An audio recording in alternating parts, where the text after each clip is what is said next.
ఒక నోటిఫికేషన్ వేస్తే ఇప్పుడు నోటిఫికేషన్ వేయగానే మళ్ళీ ఒక 3 నెలలు టైం ఇవ్వాలి కదా అప్లై చేసుకోవడానికి. అప్లై చేసుకున్నవాడికి మళ్ళీ 2 నెలలు టైం ఇవ్వాలి కదా చదువుకోవడానికి. మా దగ్గరికి వచ్చి ధర్నాలు చేశానండి. మేము 100 రోజుల్లో ఇస్తామంటే 100 రోజులు ఇవ్వద్దు సార్, 6 నెలల్లో ఇవ్వండి కావాలి అని చేస్తారు కదా. తర్వాత 3 నెలలకు 6 నెలలకు ఉద్యోగం నోటిఫికేషన్ పెడతాం. నోటిఫికేషన్ పరీక్ష పెట్టిన తర్వాత నుంచి అసలు ప్రాబ్లమ్ స్టార్ట్. ఊరికిన పరీక్ష రాసి మెరిట్ లిస్ట్ ఇచ్చి నువ్వు సెలెక్ట్ అయినావని చెప్పడానికి లేదు. మీ ఆర్టీయూలో ఉద్యోగం ఇచ్చినట్టు ఉండదు. మెరిట్ని బట్టి కాదు. ఇండియాలో merit cum reservation cum zones. తెలంగాణలో అంటే ఒక 34 రకాల క్రైటీరియాస్ ఉంటాయి. ఓసీ అంటే అందరు ఓసీలు ఒకటి కాదు.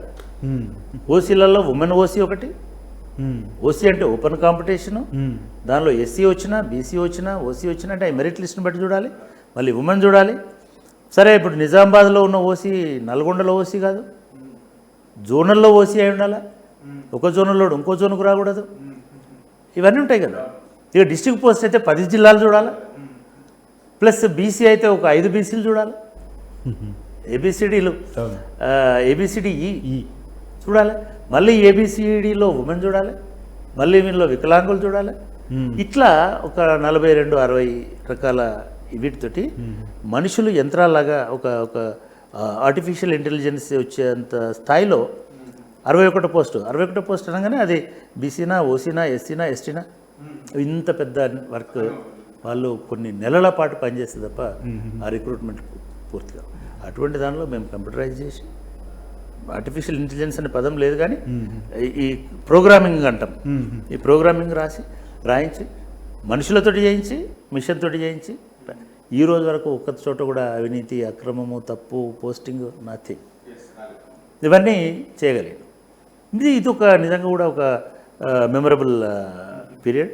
ఇది తెలంగాణ పునర్నిర్మాణ ప్రక్రియలో ప్రతి ఆఫీసులో ప్రతి సందర్భంలో జరిగింది. మనం ఊరికనే ఏమీ జరగలేదు, ఇదంతా పర్సెప్షన్. నిజంగా కూడా మనకి ఒక మంచి ఇది ఉంటుంది. మనం చూసేదంతా నిజం కాదు, నిజం వేరేది ఉంటుంది. మనం వినేదంతా కూడా సత్యం కాదు, సత్యం ఇంకేదో ఉంటుంది. ఇది మనం చూసేది ఏదైతే మనకు కనబడుతుందో అది కేవలం ఒక దృక్కోణమే, ఒక దృక్పథమే. నీ మైండ్లో ఏది జరగలేదు లేదా నేను సంతృప్తి చెందలేదు అనుకుంటే అవతలివాడు ఒక అద్భుతమైన కళాఖండం ఇచ్చినా కూడా నువ్వు సంతృప్తి అనేటువంటిది కలగదు. ఎందుకంటే నీ డిమాండు, నీ ఆస్పిరేషను, నీ ఎక్స్పెక్టేషను నిన్ను మౌల్డ్ చేస్తుంటుంది కాబట్టి. అట్లాగే నువ్వు మాట్లాడుతున్నదంతా కూడా నువ్వు వింటున్నదంతా కూడా అది కేవలం ఒక అభిప్రాయం. ఫలానా ఆయన ఇట్లా మాట్లాడుతున్నాడు కాబట్టి అదే నిజం అనుకోవాల్సిన అవసరం లేదు. అది ఆయన పర్సెప్షన్, అది ఆయన అభిప్రాయం, ఇది ఆయన పర్స్పెక్టివ్, ఆయన చూసిన పద్ధతి అంతే. కాబట్టి తెలంగాణ ఉద్యమము 10 సంవత్సరాల తెలంగాణ కూడా చూసే వాళ్లకు కనిపించేది ఎట్లా ఉంటుందో అట్లే కనిపిస్తుంది.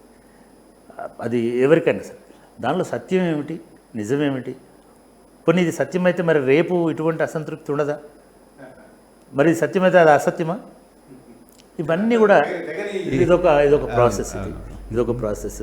కాబట్టి తెలంగాణ సాధన itself is a great achievement, success అని అనుకోవాలి. ఇక లేదు మనం లెక్కలు చెప్పుకోవాలనుకుంటే వ్యవసాయ రంగంలో ఒక 300 రెట్ల ధాన్యం ఉత్పత్తి అయింది. ఇదంతా ఫిజికల్గా కనబడేటిది. మన జీడిపిలో కానీ లేదా స్టేట్ జీడిపిలో కానీ వచ్చినటువంటి గ్రోత్ ఉన్నది, లేదా ఐటీలో వచ్చినటువంటి రెవెన్యూ ఉన్నది, ఇండస్ట్రీలో వచ్చిన రెవెన్యూ ఉన్నది. ఇవన్నీ కూడా లెక్కలు చెప్పుకోవచ్చు. పర్సెప్షన్స్ వేరు, ఫ్యాక్ట్స్ వేరు.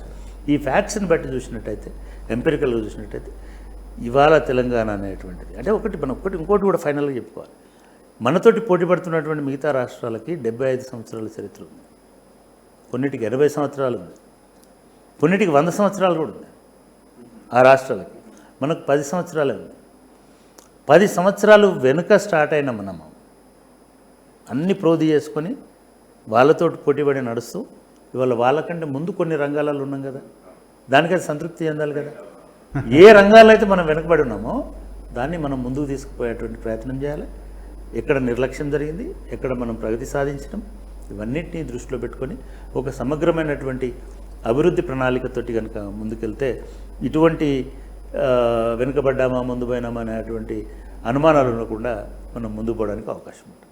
అసలైన తొలి వెలుగు. ఫాలో వాట్సాప్ @తొలి వెలుగు official.